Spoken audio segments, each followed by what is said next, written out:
Imagine yourself in your usual place of employment, doing your usual job to the best of your ability, when all of a sudden a coworker demeans you. Maybe they've called you a name, or maybe they're talking around you without including you, or perhaps they just devalued your knowledge and your insight. Whatever it is, it's rude, it's hurtful, and it's disruptive. And research tells us that it can impact your job performance. It also tells us that nursing students and graduate nurses are among the most vulnerable population to suffer from acts of incivility while on the job.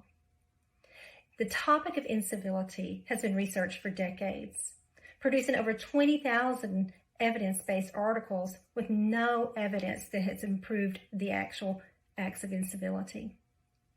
My research is of a human behavior interest.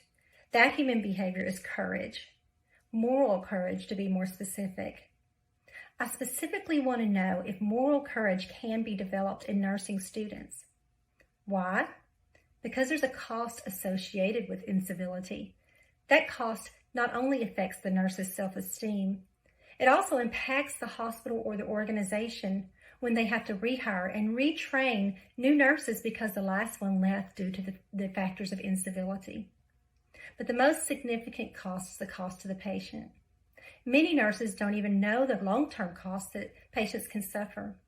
For instance, this picture is a picture of one couple's experience with witnessed healthcare worker incivility. They witnessed this incivility during the labor and delivery of their third child.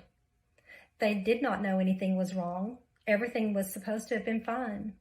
But the new nurse noticed there was a difference between the heart monitor's heart rate between the baby and mother, and asked the physician for an ultrasound. In the presence of the patient, the physician told her she did not know what she was talking about and refused to let her have the ultrasound. 5 hours later, the baby was delivered emergently by C-section, only to discover, had they done the ultrasound, they would have caught the problem. The baby suffered from severe brain damage and only lived to be about 11 years of age. All of this could have been prevented had the nurse had the moral courage to stand up and go up the chain of command.